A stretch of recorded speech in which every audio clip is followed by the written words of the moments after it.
I'm Stefan Zucker, listed in the Guinness Book of World Records as the world's highest tenor. Gino Becchi, Tita Ruffo, Riccardo Stracciari, and nearly every other really famous Italian baritone of the century. What do they have in common? Well, they're all going to be discussed by baritone Theodore, with an E, Theodore Lambrinos, Lambrinos. I was spellbound by his Nabucco way back around 76, 77 at the Harkness Theater, and then I lost track of him. Why? Because as it turns out, he was singing around the Orient. We'll find out about all of that. He's a man of, I think, interesting views, and I find him expressive as a singer.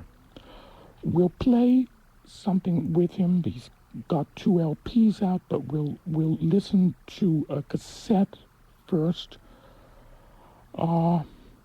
Theodore, what is on the cassette, please? I did these concert in China. So it's a prologue to Pagliacci and Nemico della Patria. Getting on and off mic is a little bit complicated tonight. They gave me a Q-tip with which to open the cassette recorder, and I got it to work. This is WKCR, the home of technical difficulties. So, side A? Prologue, yes. Okay. In a performance. I mean, a concert performance.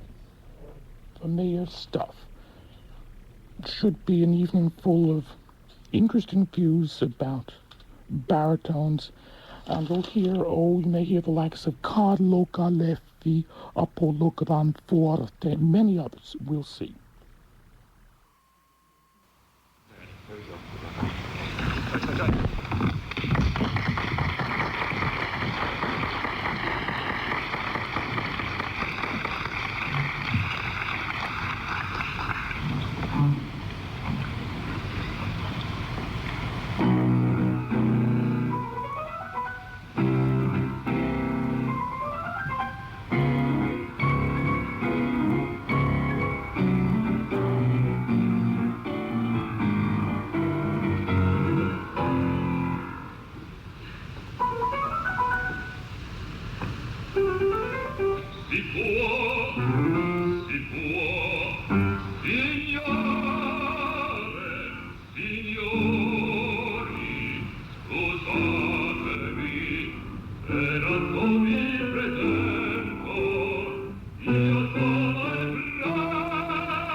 Nemico della patria,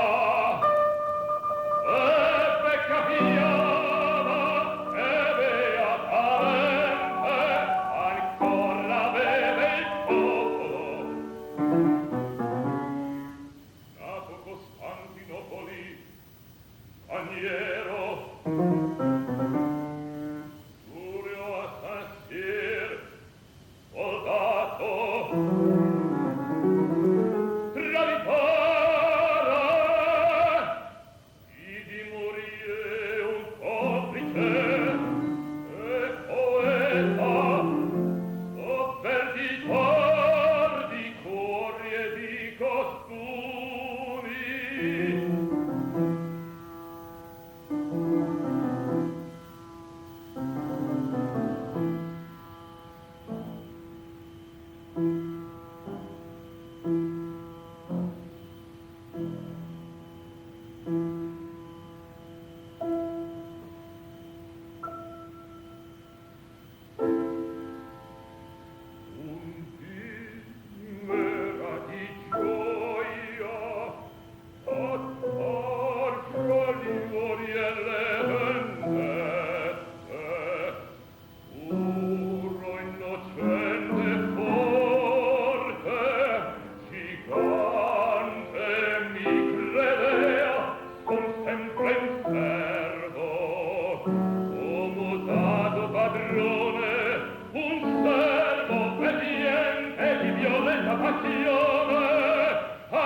Theodore Lambrinos, what is it we just heard, please? I sang a concert in Beijing, and it was the Prologue to Pagliacci and Amico della Patria from Andrea Chenier. I always smile when I hear that tape because I finished at TOSCA here with the Grand Opera in Long Island and went home, packed 3, 4 o'clock in the morning, slept an hour. The limousine came at 5 o'clock and got to the airport to get to Beijing 24 hours later, rested like a zombie, and sang the concert program there. We'll find out about Theodore Lambrinos' performances in China, India, many other places ever more exotic in a moment. But first a listener letter, this from John A. Marino. I thought the live Cav, last week we heard Cav and Pug, or no, rather 2 performances of Cav from Holland, far superior to the studio recording, the latter of which was positively sterile by comparison, and for good reason, almost by definition. One gathers that Mr. Marino is not a fan of studio recordings.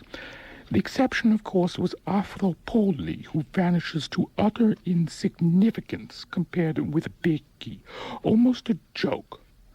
I agree with Gigli. I'd said that Gigli wrote in his memoirs that he was not comfortable with Alfio. He wasn't suited to the role, with Turiddu. He wasn't suited to the role. The other tenor, Melandri, was far more suited by virtue of a less dainty style and more mordant and more apropos emotional involvement. Besides, Gigli, I think, was 53 when the Studio Cav was recorded. Really, I think he was 50. And I agree with you, Stefan, John Marino writes, to my amazement. Becchi does put too much into his interpretation, almost illogically, because he puts into it much more than is needed or even called for. Well, that's not what I said, but anyway, it's astonishing to hear Mr. Marino criticizing his god, Gino Becchi. I don't know about you, but I can hear in it all the frustration and exasperation and fatigue he must have felt at that recording session.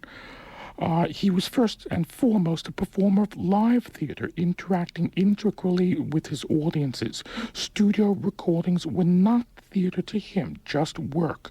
And because studio recordings are by definition one-dimensional, Mr. Marino's definition, when his performing spirit flagged in the studio, he tended to become one-dimensional too, falling back on expediency when he knew not what more he could give. A word about Ted Lambrinos, or Theodore Lambrinos. About 8 years ago, I heard him do a Rigoletto in the Ori de Noia Auditorium in Hackensack, which was one of the best-sung Rigolettos I'd ever heard at that time, and remains so today. I can still recall with tremendous pleasure in my mind's ear the conspicuous excellence of his voice, clear as a bell, perfectly placed, forward, strong, perfectly projected, completely controlled, never stressed or pushed, and beautifully focused at all volumes, with a beautiful tone and timbre, and even production throughout its range, employed with great sensitivity and nuance, without apparent effort, and unself-consciously true to the emotionalities of the score. A wonderful and undying memory I'm grateful to have. So wrote, in part, John A. Marino of Hackensack about tonight's guest, Gino Becchi, indeed, Theodore Lambrinos. We had a call on the same subject from tenor Arturo Ventura, who declared, I heard Theodore Lambrinos at the Harkness Theater in Nabucco and imagined that the Met would grab him. And then he disappeared. Theodore Lambrinos, where did you disappear to?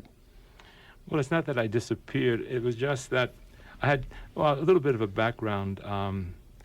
I guess we go way back. I started on Broadway and off-Broadway and summer stock. And, you're finding yourself seeing where the voice is going and always liking opera, but never thought that that was the field that I might go into, because I began kind of late. When I graduated from high school, I worked with my father in the furniture business, and I really enjoyed it. I still enjoy working with my hands to this day. I worked with him 5 or 6 years, and we had a good business going. And I joined a Greek choir just to get involved in music again, because I missed it, and I did a lot of singing in high school. And there was a professional in the group, and he said, why don't I study? And I asked him, for what reason? He said, well, for your own enjoyment. And I figured that was a good enough reason. And I went to work with his teacher and had one lesson, and they dared me to go on an audition. And the audition was for the Don Cossacks touring United States and Canada. Well, I got the job. And we went, I did a solo. I also danced. My legs were kind of strong at that time. And enjoyed those. It was almost two months on the tour. And came back and working with my father again and studying a little bit more. And then auditioned for a couple of off-Broadway shows in summer stock. And I got involved at Jones Beach Marine Theater with Guy Lombardo's. And I did about 4 or 5 different shows there with them, in the chorus and little parts. And I was doing a lot of that. And then I got into a Broadway show. And from that Broadway show, when that closed, I remember auditioning for another show was Bravo Giovanni, and that's the one that Cesare Siepi was going to star in. And I remember I had a headache that day. I didn't know where I was going, what I was doing with all these different things. And a voice came out of the darkness of the theater and said, Ted, you should be in opera. And I remember distinctly, and I said, yes, you know what, you're right. And I never got involved back into Broadway again, only to find out many, many, many years later, I just worked with Anton Coppola, that Coppola was the one who yelled that voice. And when I reminded him of that, he didn't remember, but he said, well, did I do the right thing? I said, you certainly did, because I love this field. Anton Coppola is a conductor who has appeared extensively on Broadway and on the regional opera circuit. So from there, I joined the Hunter College workshop. And then I met up with Armin Boyajian, who everybody knows, works with Paul Pliszka, Sam Raimi, and all these great people. And he had a little company in Paterson, New Jersey. And I lived in New Jersey, and so did Paul, and Marisa Galvani, was Harry Thayard came into the group. And we were like performing an opera or two every other week. It was really wonderful training. And from that, they told me to try to get into the Met auditions, and I was one of the winners. I won the Axman Gladys Taylor Award of the Met auditions, and from the Met auditions, I got into the National Company, and it feels like things are really flying by, and you're just young and enthusiastic, and a voice healthy in a way, but really technically, I guess, had a place to go, but you don't know that when you're young. You just feel, okay, let me get in there and do my thing. And we toured for the 1 year, and I sang 65 performances of Traviata, Bohème, the Rape of Lucretia, and some Figaros. I did Figaro and The Count. And then I was invited to join the Met. And I made my debut as the Herald in Lohengrin, and I did Escamillo, and I remember then I did Sharpless on tour. Now I'm all leading to where I disappeared to and what happened. I did Sharpless on tour, and we were finishing off in Detroit, and I was sitting by the pool, and I got pushed in the pool, because I hadn't gone into the pool, because I remember when I was a kid, I had all kinds of problems. So I never went into any chlorine water, but I was sitting by the pool and was pushed in by one of the colleagues, playfully, and I felt such a burning sensation going up my nose and my sinuses, and little did I know, but I felt something was brewing, because I started losing my voice a little bit at a time, and little did I know that 5 years later, I would not sing a note. And my wife and I, we discussed what to do, because I went to all these doctors trying to figure out what in the world is going wrong. And I was losing it. Once it was getting worse and worse. I couldn't put 2 notes together after 2.5 years. And then finally, I saw in the Inquirer, no less, which we enjoyed reading, an article about Dr. Gould. He said he likes to work with people, especially with singers. And I told my wife, let's go for one more consultation fee and let's see what the problem would be. And I went, and it turned out there was an infection that was dripping on the cords, which was causing all kinds of hoarseness and all kinds of problems. And I asked him, I said, why? didn't other doctors see this infection? And he, well, naturally, what can he say? He just shrugged.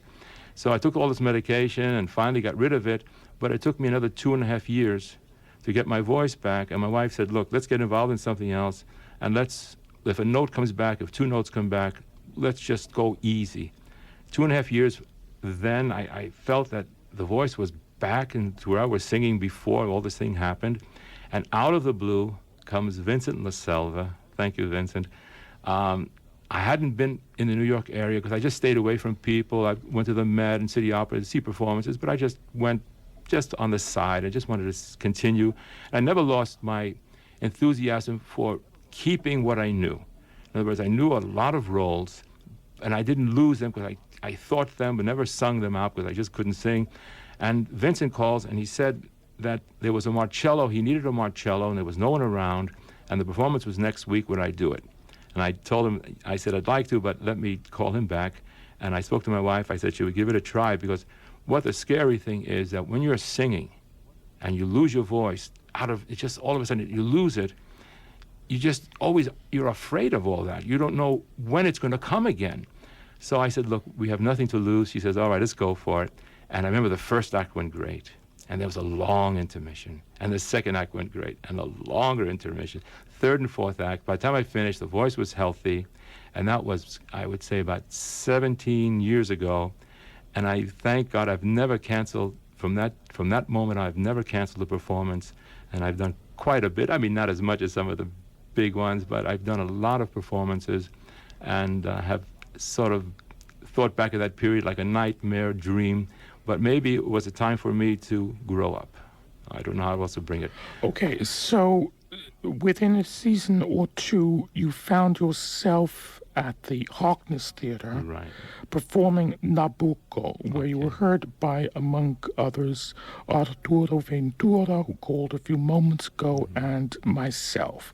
Both of us were entranced, although we didn't know about the other's feelings at the time. I didn't know about his until 5 minutes ago.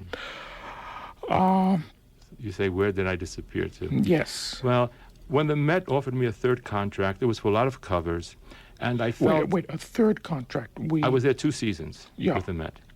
Yeah. Okay. They offered me for the 3rd year, and I felt that I wanted to perform. I mean, that was my thing, not knowing that I was going to be pushed in the pool. So I sort of declined the contract, thinking I might go to Europe, get all the experience that I needed, because here I was from the furniture business to Broadway to the Met auditions to the National Company to the Met, and it was really quick, and I needed more time to perform, but I could have performed Mercutio, I could have performed Bohèmes and Traviatas and things like that, Lucia, which I did with Scotto in Connecticut, and I felt I wanted that opportunity to at least get that repertoire on the boards.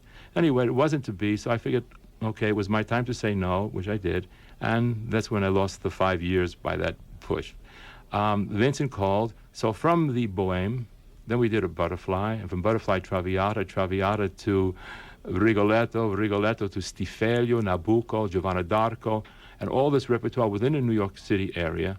And I felt after 4 years with all these concerts in the parks, and I did audition for the City Opera, but, well, I guess they don't love me. But I did audition, and I felt that after those 4 years with Vincent, I felt maybe there was a time to get away from the city and just find myself some other places.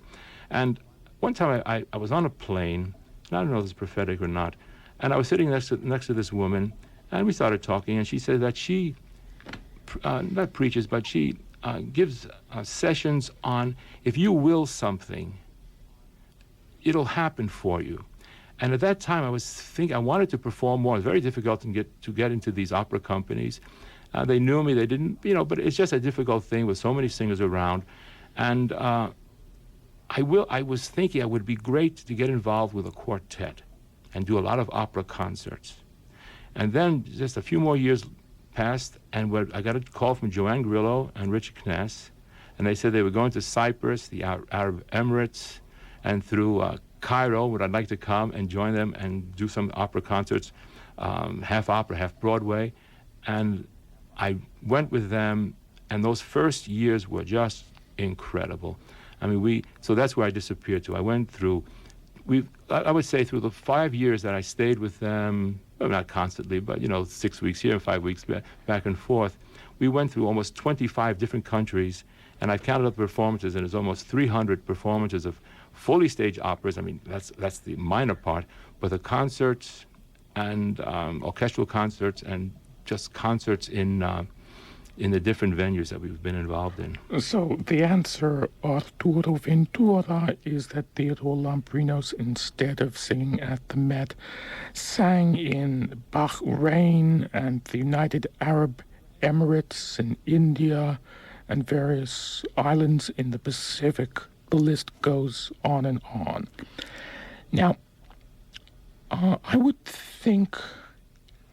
I thought of you back then when you sang at the Harkness as somebody capable of a great many nuances. And so I can't help but wonder, who are the influences? What, for example, do you make of Tito Golpi? I heard you as Nabucco. At that time, the only commercial recording of Nabucco was with Golpi. Do you like Golpi? What do you think are his good points? What are his bad points? Okay. I think Golpi is a gem of an artist. I think his intensity in how he says his words, how he presents his music. But the big question mark for me, and I think what I heard more of Golpi maybe in his later years, but it wasn't that much later, that the tops were always, what to say, they just sounded too hooty for me. They just never presented themselves as all the bite and the focus that he had in the lower register and upper middle, that he just lacked it on the top notes. That's the only thing I can say bad against Golpi, if there's something to say bad about it, is that if you listen purely as one baritone, listening to a baritone, it doesn't have to be Golpi or anybody, but you're just listening to a vocal technique to understand where you're at a certain time. You hear notes being covered. You hear, now you mentioned Gino Becchi before. I remember first listening to Gino Becchi when I was learning all these operas. We sang in Woodstock and a few places, and we were doing Bohème and Rigoletto there, and I was starting to learn Ballo in Maschera. Now, you mentioned covering. You mentioned, too, that you studied with Armand Boyadjian. Right. My impression is that Boyadjian baritones cover from somewhere around D, and they never stop covering from D on up. Is that correct? Oh, I'm not sure. That's a very difficult thing to say. First, I haven't seen Armand in over 20 years or so. Okay, you were trained to do a lot of covering, I would imagine, no? I think what the period of that time was, like listening to Warren and all these baritones that were, they used to call it like a double coupe. In other words, there's a cover which is correct, and there's a double cover which gets into a woof. And then we hear Gino Becchi, who had none of that, but they used to say that he was a tenor because they couldn't understand where that E natural was going to, and the E natural for the baritone is the key to this whole open, closed world that we have in vocal technique. What do you mean by all that? Well, if the E natural is right, then the F follows suit. If the E natural goes too dark or too spread, then you can't find where your F natural is going to be, and an F sharp is going to be, you don't know where it's going to land. Would you care to demonstrate for the listeners a sound that is covered and a sound that is uncovered? Right now? Well, if not, we'll go on to something else. Well, it's so hard. I'm in this room. Yeah. Oh, gosh. Well, I'd like to, but, I don't have a pitch pipe or anything. Okay, so we'll discuss that as we go along. Some of the singers that, we've brought, I put 3 down to show what they did with those E naturals, and they're so covered, it almost presents a hoot. Well, let's turn to one of those. Okay. Now, this is Cesare Formichi, and he sings Ella verrà con Tosca. Now, you just listen, technically, to where those E naturals lead up. We'll tell you a bit about Formichi in a few moments. Dolby or no Dolby? Dolby B. Everything's on Dolby B. So, you're listening to WKCR-FM New York 89.9 on the dial. My guest is baritone THEODORE Lambrinonos. Next week, a Corelli Trovatore, a lesser-known one from Berlin with Bastianini, and I think the mezzo is Barbieri. Should be an interesting performance, an obscure soprano. That's in 1 week. In 2 weeks, we'll hear Corelli in Don Carlo from Hartford with Louis Quilico, Kabaivanska, Giaurov, among others.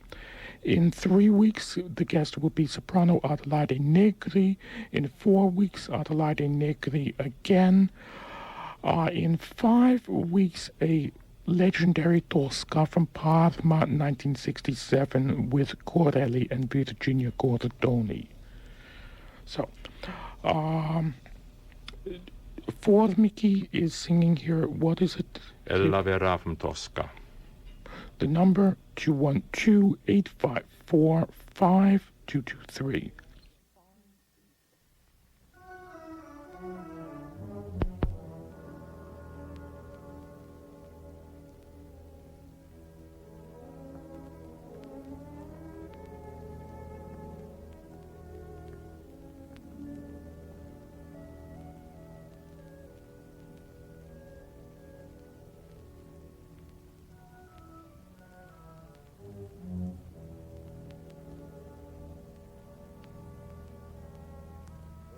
verrò per amore del suo Mario,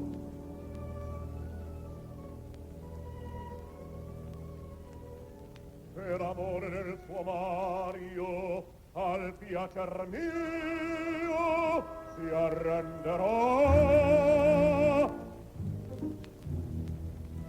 Aldo i profondi amori e la profonda miseria,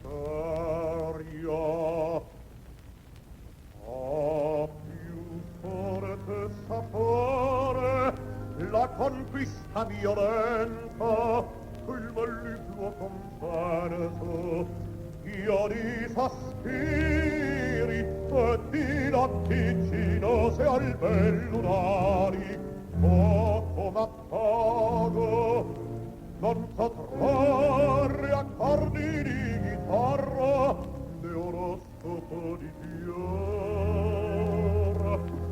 né parlacchio di pesce o mar come tortora.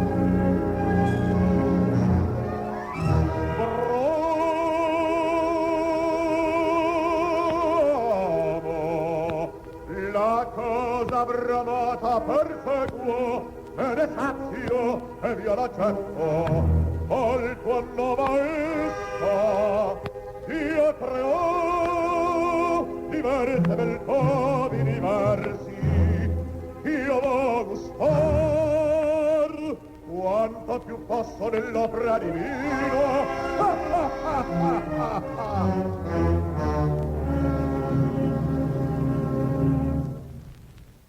So, what was the word where he covered so?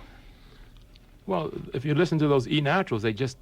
Okay, can you help listeners identify what were the E naturals? I don't have the score in front of me.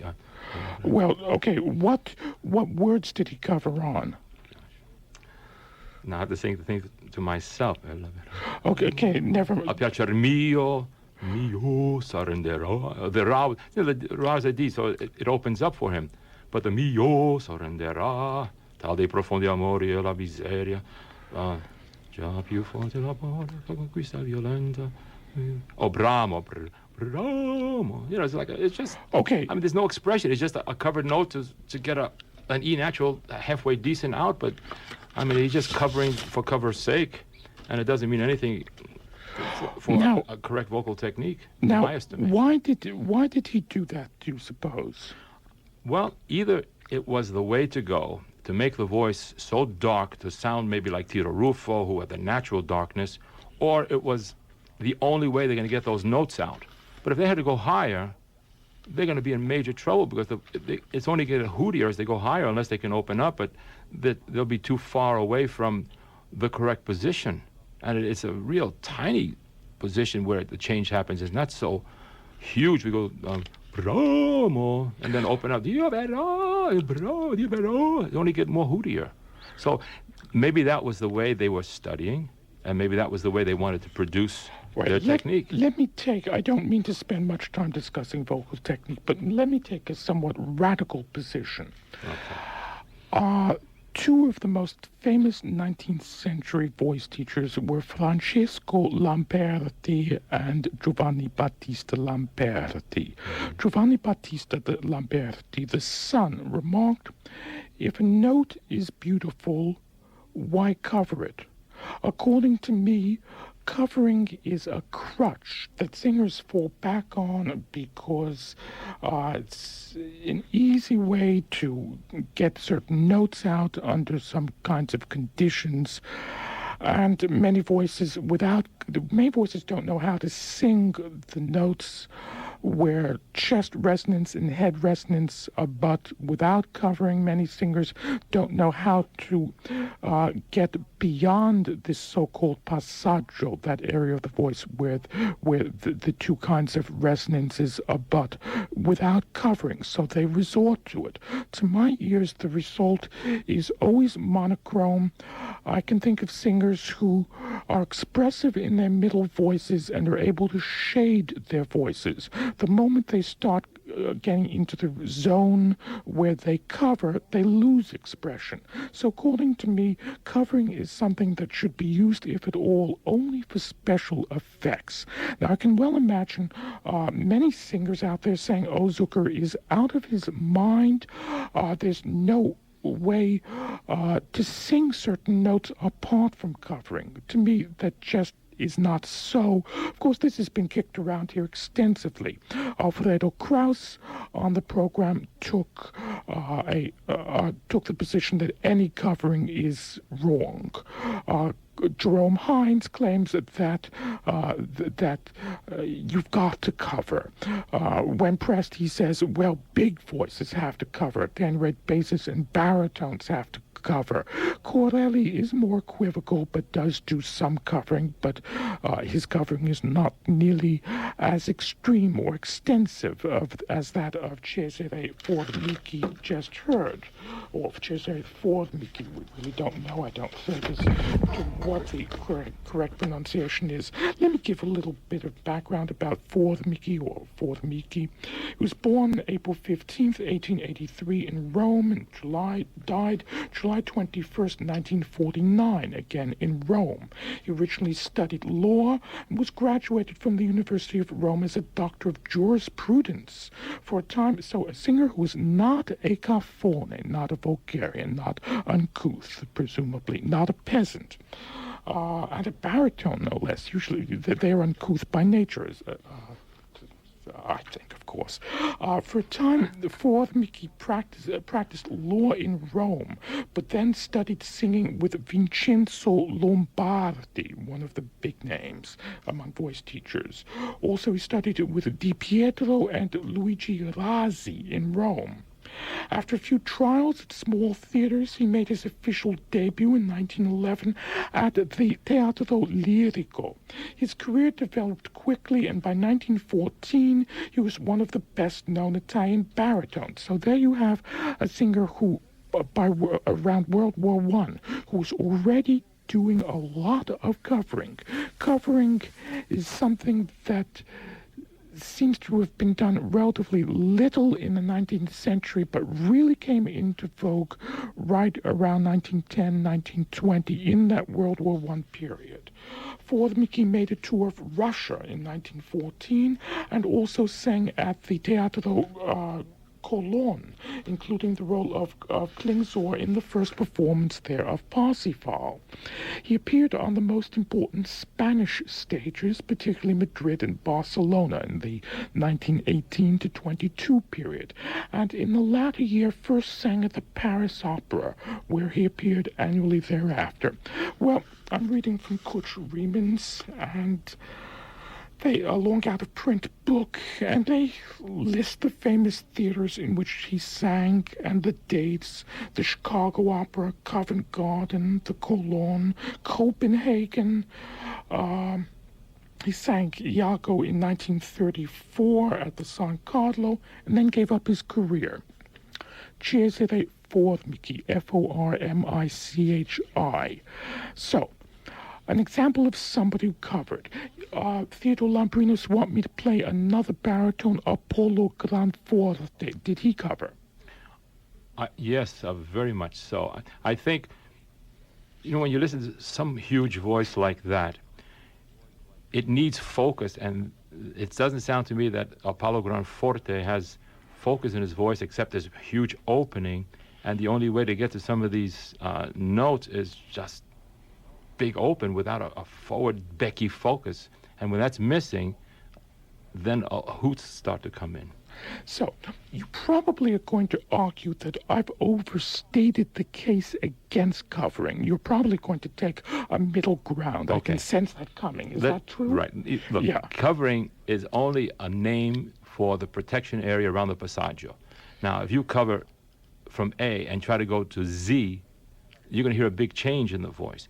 But if you cover A and then you get to your next note, B minus, in other words, a hint of what the correct, then you hear a voice that's in line.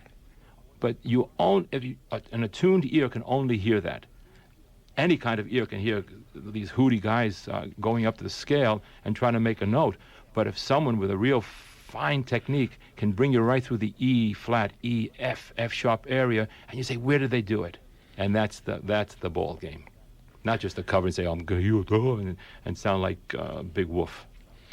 Now, you didn't want to beat up Armin Boyachin when you had the opportunity a few moments ago, but consider poor Pliszka. I recall a Pliszka performance of Nabucco, the bass role, in Newark, where Pliszka was in very fine voice, but the moment he got up around, I'm not sure if it was D or exactly where it was, he suddenly shifted gears and began to cover, and so he produced a rather muffled sound up there, whereas the notes below that were clear. Now, as muffled sounds go, his were impressive. Big, formidable, resonant, no question about it.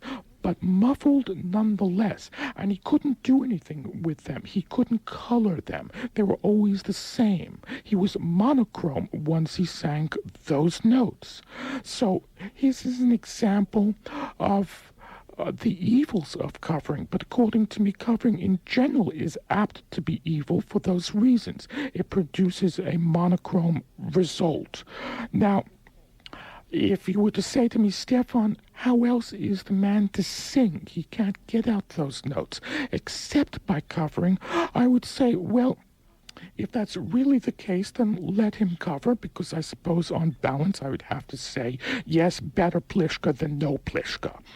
But I question whether it's really the case that those notes can be sung in no other way. Well, either you go into that position. Now, Paul has done 1,000 performances, so who knows where he was on that one, but the guy's a great singer. The thing is, you cannot sing open tones. Open tones will make you splatter, sing flat. You'll be under the pitch by 2 tones if you try to sing. And that's a high part in Nabucco for the bass. He has a lot of F sharps.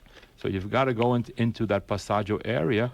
Sometimes, who knows how he was feeling, but if you say it wasn't good, maybe he thought it wasn't good, but the next day he fixed it. But you know how to fix something like that when you're singing right. Okay.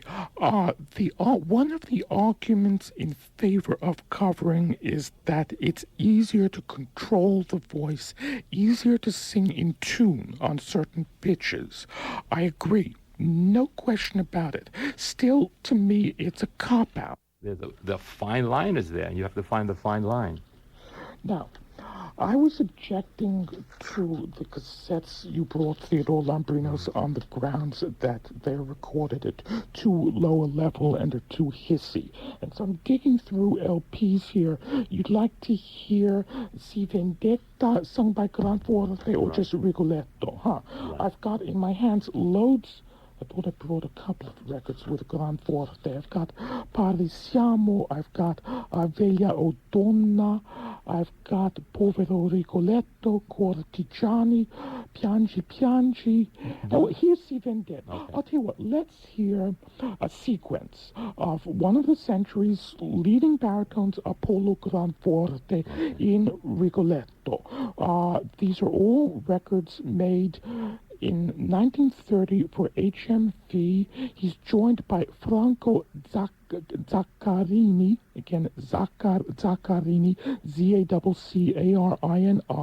Sparafucile, and Adelaide Saraceni, and Ida Mannarini, Mannarini, in Da Tre Lune a Veglia o Donna, by Giuseppe Menni and Nello Polai Ottavi in Povero Rigoletto. He sings Cortigiani. He also sings Piangi Piangi, in which he's joined by Nunu Sanchioni, a new name for me, Nunu Sanchioni, Sanchioni, and we'll hear the latter plus Guillermo Masini, not Galliano, but Guillermo Masini in Si Vendetta. We'll hear the final duet again with Nunu Sanchioni, Chi è mai, chi è qui in sua vece lassù in cielo. So Rigoletto highlights with Apollo Granforte and artists from La Scala in the Between the Wars years. You're listening to WKCR-FM New York 89.9 on the dial.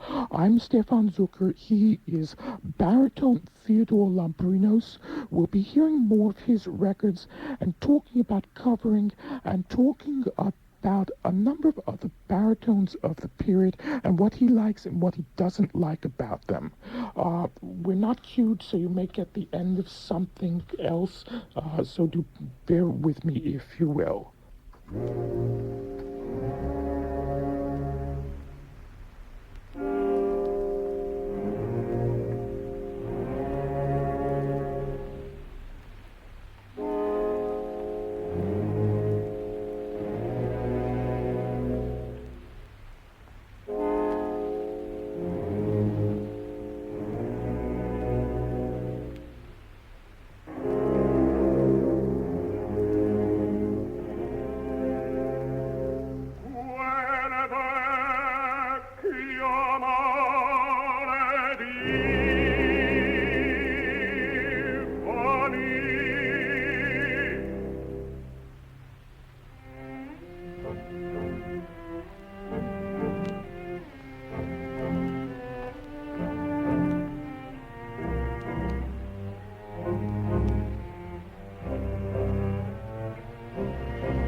Non ho niente nel piede, ma poi presente un uomo di spada fa un ladro,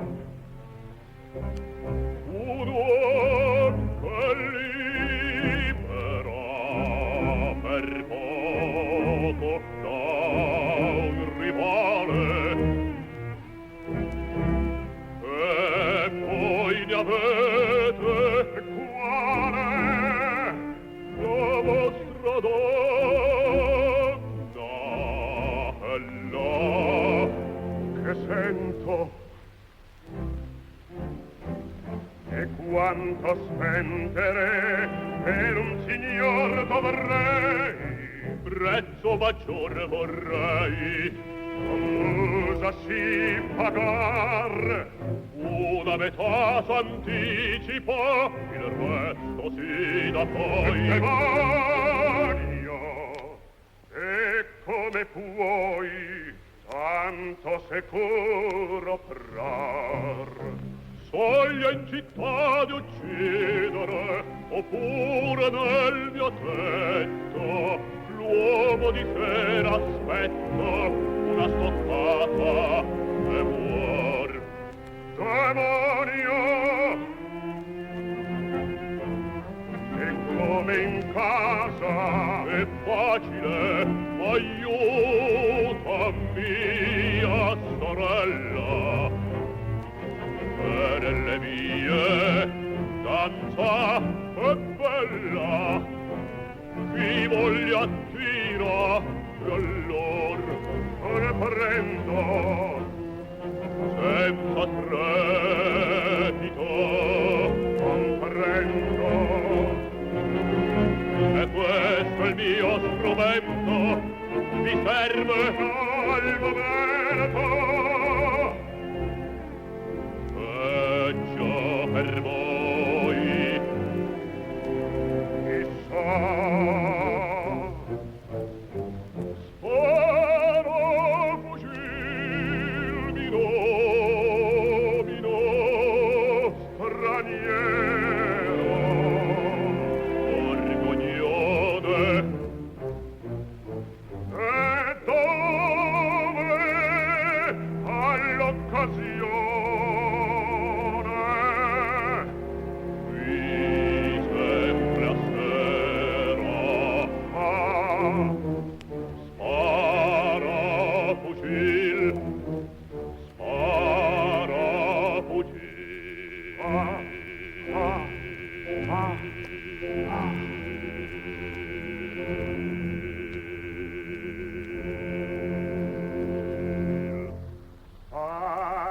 Arisiamo, io la lingua e gli alcunia, l'uomo sanio che ride e quel che spegne.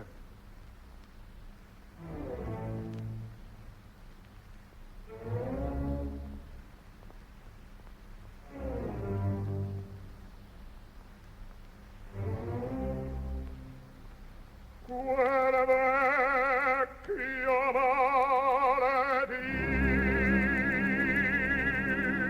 fami,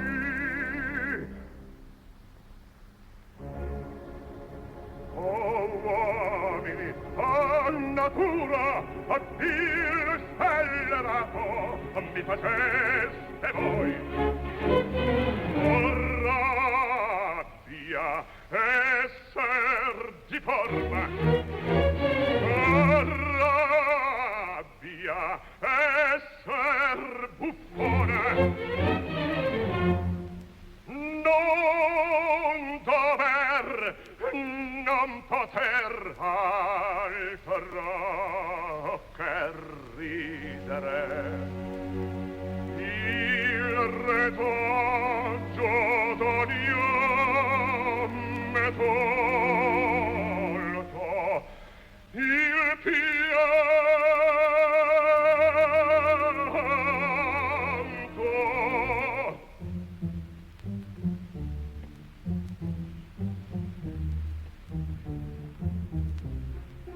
Questo padrone mio, giovin, giocondo, si possente, bello, sonnecchiando mi dice, fa chi arriva, buffone, per farmi deggio e parlo. Oh, Anna Pia, odi a voi, cortigiani schernitori, quanta immortal mia gioia, sei iniquo sola, per casa un vostro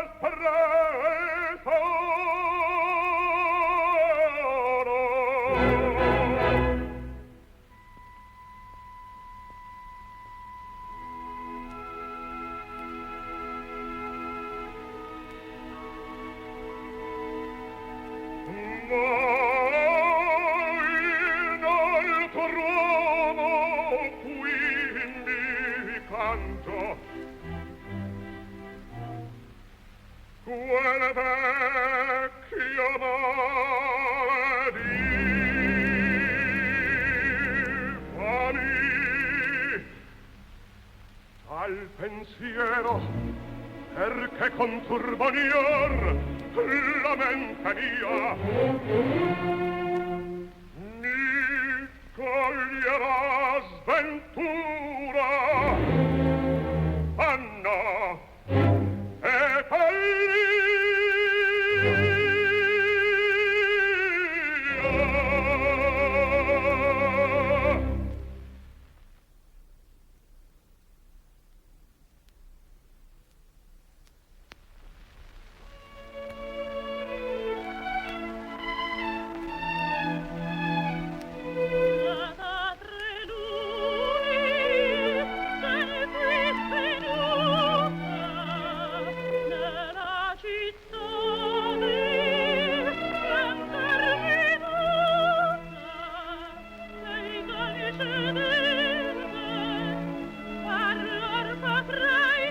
vai, uscita, dimmi un qua sei. Guai!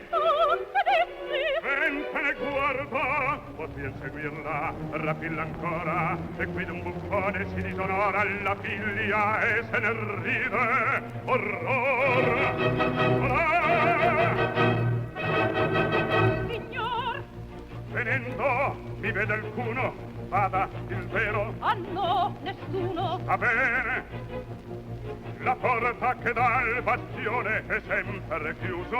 Signor, si sta! E vada, Signor, il vero! si sta! Vada, Signor, il si vero! sta! Oh, bella donna, questo fiore che a te puro non ti dai, belli appesa e non ne sia mai questo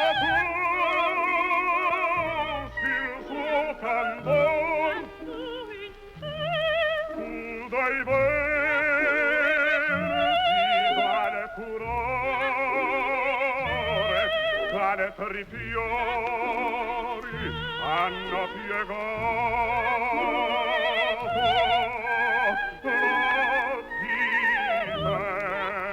pensi e immacolato la ridona le genitor Amelia, Madonna, questo fior Amelia, Madonna, questo fior Amelia,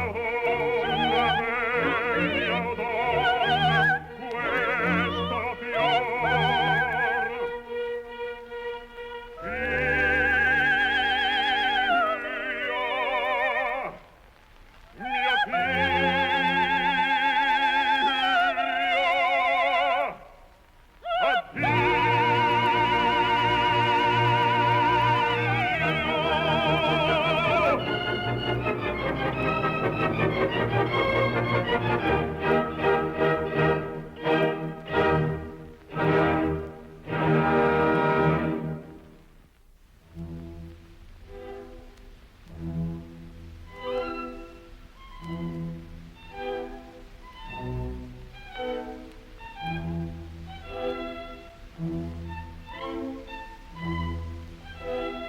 povero Rigoletto la la la la la la la la la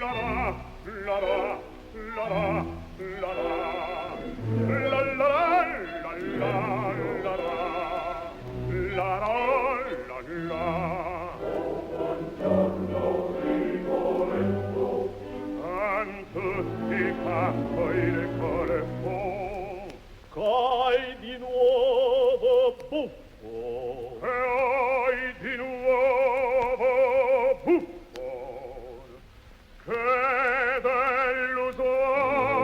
dell'usato e più noioso voi siete la la la la la la la la povera varrà nascosta guardate come piego la la la la la la la la la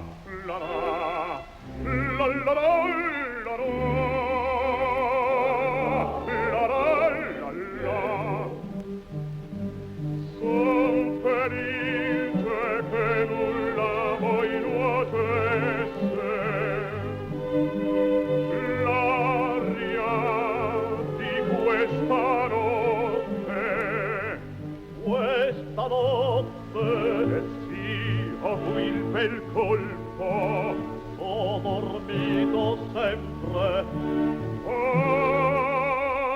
voi dormiste avrò dunque sognato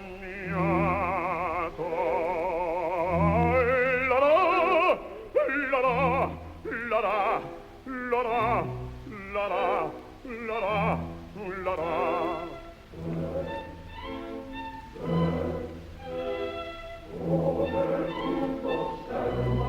Non è il suo.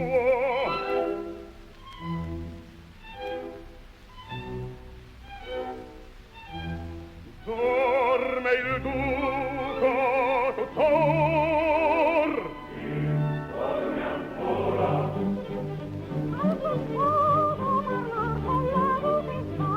Dorme. Signor, con voi non è a casa. Capisci che per Roma vedere non puoi più. Oh, ella è qui d'unique, ella è col duca, la giovine questa notte al mio tetto rapiste, ma la saprò riparrente, e là, davanti presenti, non c'è tra noi. Io va mia figlia, sì, la mia figlia, ed una tale vittoria, che adesso non ridete, e la voglio, la renderete.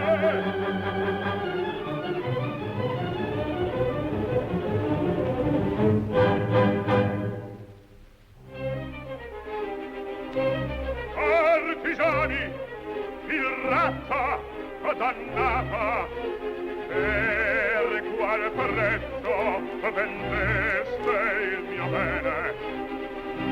A voi nulla per loro sconviene, ma mia figlia è impagabil tesor. La rendete o seppur disarmata, questo vale per voi buona cruenta. Nulla in terra più averta, e dei figli di fede per la porta assassini, ma parrite la porta assassini, ma parrite.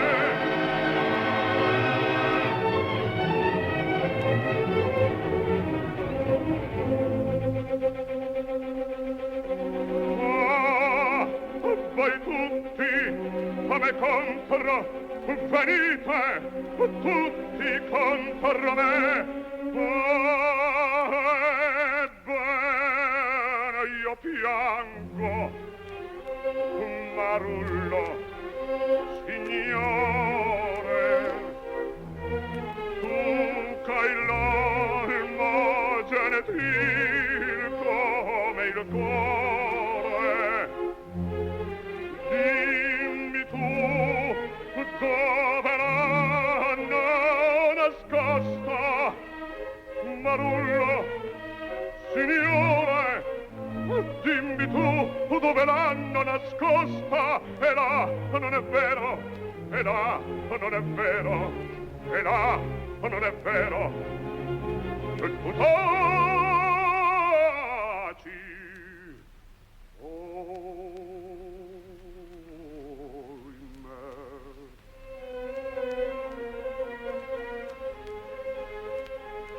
Miei signori, perdona pietate al veliardo la figlia ridate, ridonarla a voi nulla ora costa, a voi nulla ora costa. Tutto al mondo tal figlia è per me. Signori, perdona, pietà, ridate a me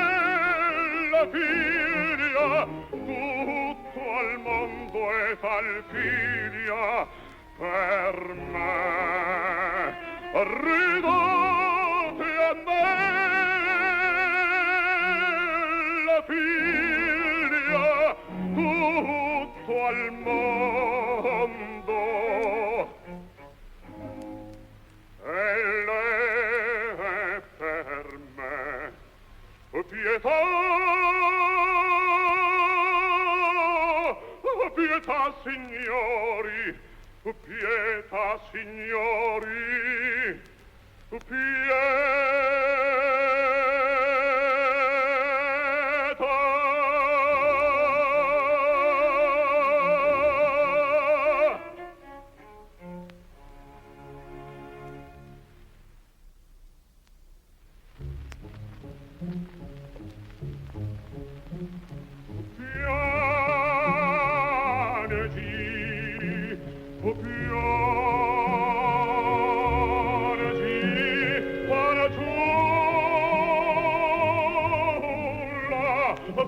fanciulla piangi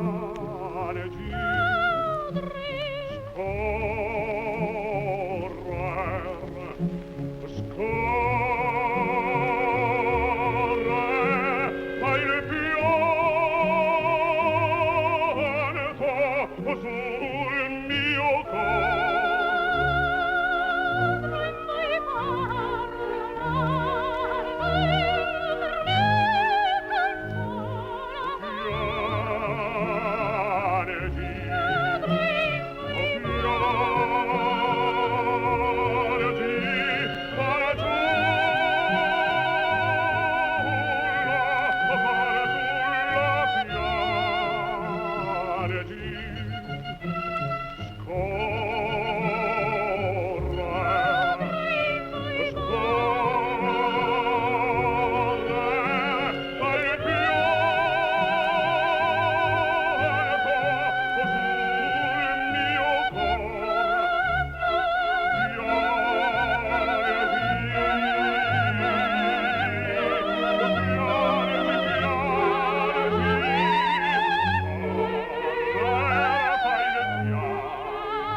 colpiva il tuo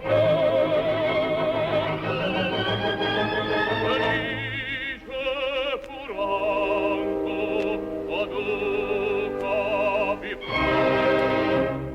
no vecchio t'inganni un vindice avrai sì benedetta tremenda vendetta di quest'anima solo desio di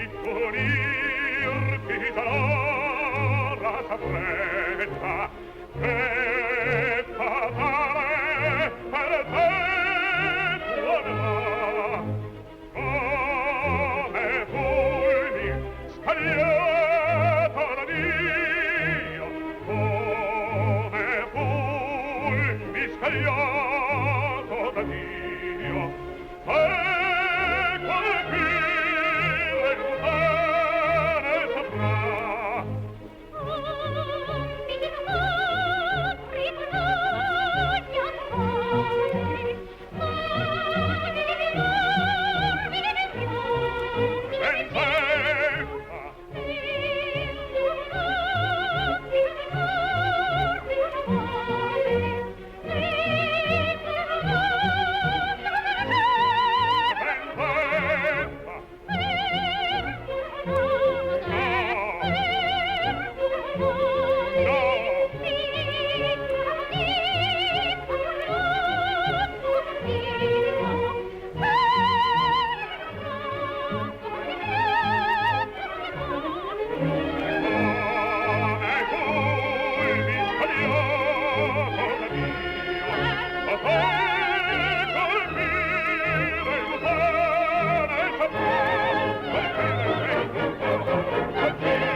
Che qui in sua vece io tremo è umano corpo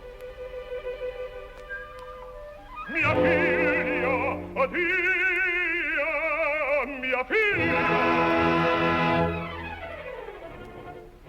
ah no è impossibile perderona impia visione ed essa oh mia Gilda fanciulla a me rispondi l'assassino mi spera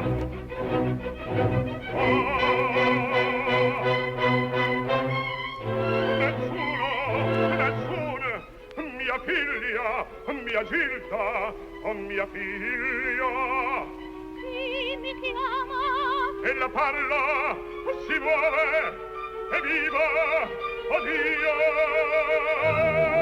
mio bene sono in terra mi guarda mi conosci padre mio quale mistero che tu sei tu ferita o dimmi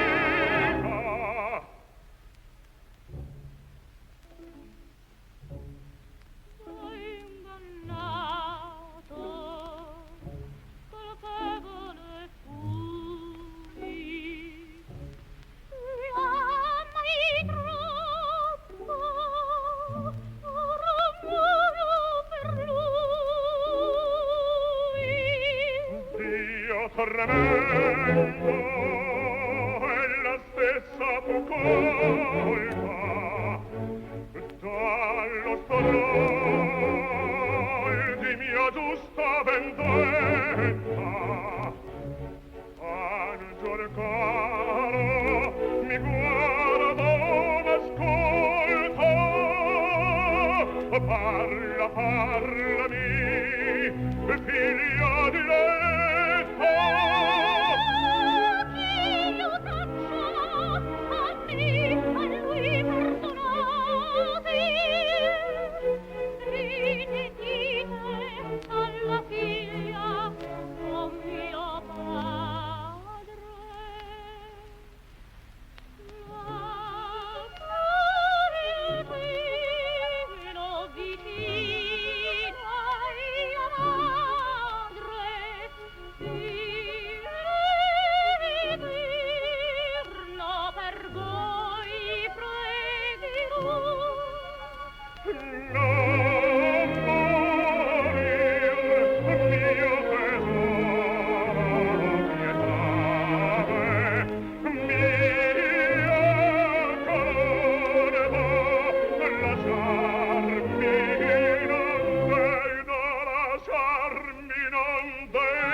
mia Gilda,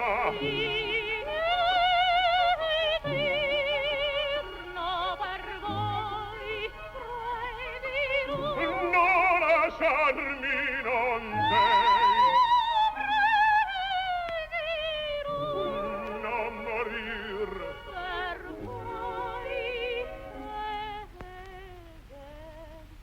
Gilda, mia Gilda, e mor! Oh, la maledizione!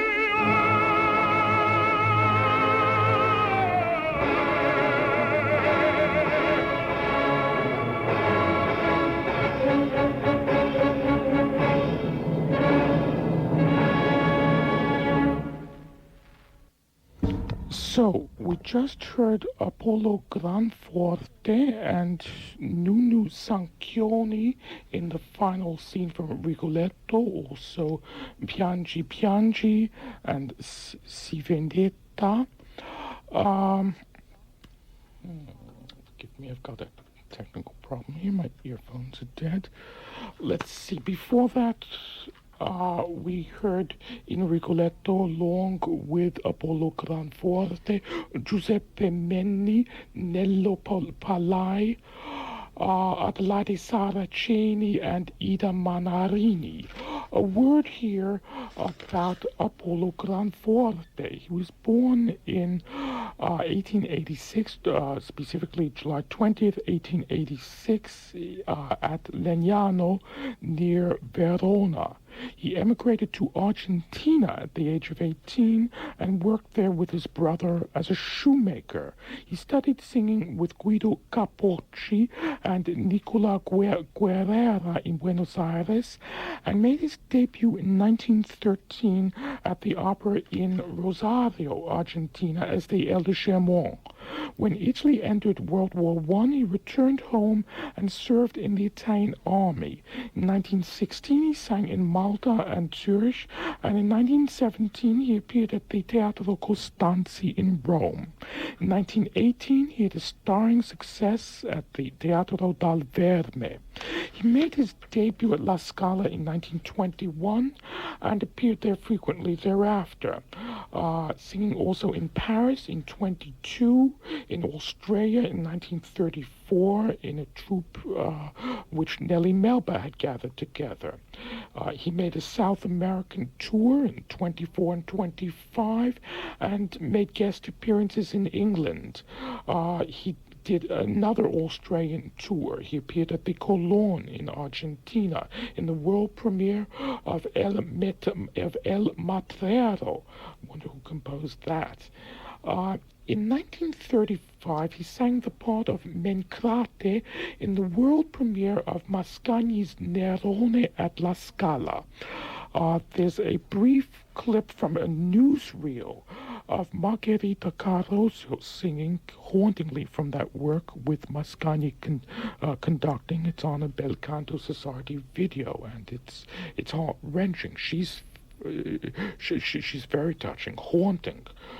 Anyway, Granforte became a professor at the conservatory in Ankara after World War II and briefly directed the National Opera in Prague. I don't know if he's still alive or not. He'd be over 100 years old if he were, but I don't know of a death date. Some listener calls. Russ Hornbeck, frequently a guest here on the show. I studied with teachers who couldn't sing themselves. They taught me to cover. It took me years to undo the damage. My advice is, you said great. How come? He uncovered the damage. It takes a long time to get out of that feeling. What kind of damage can covering cause? Well, it darkens your voice, and then when you want to open up that, let's say the E flat or the E, which is the key, and I'm going to stick to it, it gets too spread, and you have to find the middle ground, and that's a very fine line. And if you cover one point and you spread it to another, you say it's impossible to get a middle ground because you don't understand it, and it takes a long time and a lot of crying and a lot of beating your head to say, why doesn't it ever reach me? Why can't I do it? Why do I hear Gino Becchi sing those glorious E naturals? Why do I hear Tito Ruffo singing those magnificent E naturals? Once in a while he would cover, do some strange things, but basically that voice was so pinging. So when you hear those E's right, the E naturals right, you know that the top voice is right next to it. But if you cover that darkness, and then you say, gee, I want to get out of my covered position, over covered, double woof, whatever you want to call it, the F's don't come. Then you start spreading the E, and then you're a mile away the opposite way. So he found out that it was wrong for him. Good for him. He said, I've got to get out of this and find the middle ground, and I hope he found it. Now, on this program, Virginia Zeani and Nicola Rossi-Lemeni told me, young man, you're still wet behind the ears. As you grow older, you'll find yourself in vocal trouble if you don't cover. They insist that their students cover. And they claim that one way to get into vocal difficulty is not to cover. Do you disagree? No, what they're saying is right, Stefan. The thing is, there's a degree. You have to go the hint of covering, but not getting into trouble like that fellow got into trouble with overdoing it. The cover, let's call it a cover, let's call it a passaggio movement. It's got to come in, because otherwise the whole world could sing.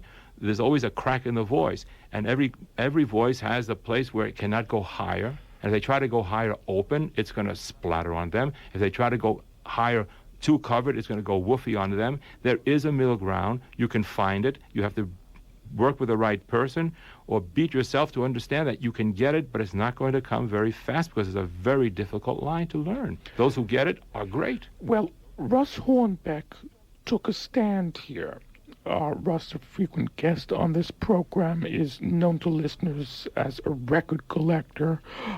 He's worked for Polygram and CBS Records and a number of other record labels in a variety of capacities. His advice is, quotes, sing open and you'll preserve the voice. When you don't cover, you keep the throat open. The throat open. And one of those famous phrases that voice teachers utter and that perplex many. Maybe we should try to steer clear of trying to define that. Anyway, Russ Hornbeck concludes, covering is a way of achieving control and serves to focus the tone. Warren covered to the point that the sound became fuzzy, so declared Russ Hornbeck. Well, I'm sorry. THEODORE Lambrinoos, what do you think? Yes. There's one great recording of Leonard Warren singing the Diamond Aria. His voice was bright, it was focused, it was his true voice. I remember a friend of mine in the chorus at the Met who had sung many times with Leonard Warren, being in the chorus and listening to this production, and he told me one time that Leonard Warren forgot about all this covering, darkness, however you want to describe it. He said he opened up and the voice came pouring out twice the size than what he was doing, and then he said he went over his face and he went no, and then he brought him back into this other position. It was his safeguard, and he had a fabulous career with it. I am not a Warren fan because of this. I was a Warren fan listening to that one Diamond Aria, which sounds brilliant. After that, it got to this, some people call it concerto, and I don't know how you describe it, but I'm more of a Lawrence Tibbett, John Charles Thomas, Gino Becchi, that focused person who presents the voice in a forward-focused area and not in the behind the focus, sort of a fake darkness to make my voice darker. But darkness comes as you get older and you're singing correctly, the voice will naturally darken. It will not darken if you overcompensate and try to make it. I remember going to Germany one time to hear a friend, and I went and saw Don Giovanni, and the commendatore comes out and he sings Don Giovanni. And I said, oh my God, this guy's 90 years old. And I was a young kid. the Don Giovanni came out and said, oh, the same way. And I said, oh, it was a young kid. The Mazzetto came out and said, oh, and I said, oh, they're all dark, over. I don't know what they were doing to their voices. I don't know how long they can last. They're going to be crooning the next theme because there's no projection in the voice, and they all sounded alike in this way of singing, which is wrong to my ears, because I fought to get away from that. I did not like it. My wife did not like it, and she said, "Honey, someday you'll understand what I'm trying to show you." And I always said, "That's impossible." And then one day it finally came to right for me, and she said, "There it is." And I said, "Oh my God."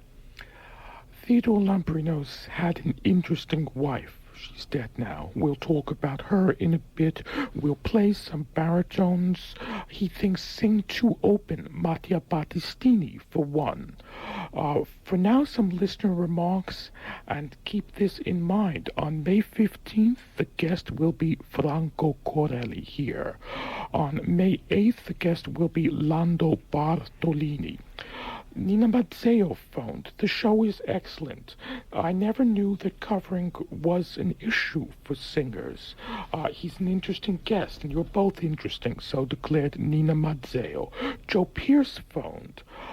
I'm glad you're playing an extensive chunk from Granforte's Rigoletto. Yes, he covers, but it's thrilling. Whereas Formichi, who has a great reputation among collectors that I've never understood, always seems dull of voice above the middle. How could anybody forget a soprano with the first name of Nunu? We were listening to Nunu Sanchioni toward the end in those Rigoletto highlights. Theodore Lambrinos, you grunted with assent at Joe Pierce's comment. No, I like his comment. He nailed it right on the head. Apollo Granforte is thrilling, but he could have been more so if he added, just listen to a Ruffo and hear the focus that he has. In other words, when you hear Apollo Granforte, you say that's the kind of voice Ruffo must have had, but with this voice, because it sounds huge. I mean, it does sound big. But with this voice, you put the focus. How could he have afforded not to have a big voice with a name like that? You're right. But no, that was good insight. Now, he heard that, and that's what I'm hearing, and that's what I'm staying away from, because there's a way of projecting the voice in a final line. Well, Donald Grove phoned to say, I heard Lambrinos sing a pop song recital at Weil Hall a while back. I was impressed by his control over his voice. It was clear up to G. I was struck by the fact that he sang G's and A flats with covering, but without losing tone color or the vocal line. Thank you. The Met apparently doesn't allow baritones to sing up there without covering. No, Stefan, you're not... So said Donald Grove. Do you think it's true that all baritones at the Met cover quite a bit? You've got to do it. I mean, maybe we're on the wrong word. It's just covering. We're talking about a protection of the voice in the upper range. You cannot sing open. If you try to sing an open F, an open F sharp, you're going to probably end up singing an E natural if you're trying to sing an F sharp. You cannot carry the lower register all the way up the scale. There's got to be a transition to the head register, and that's the fine point we're talking about. Whether you want to call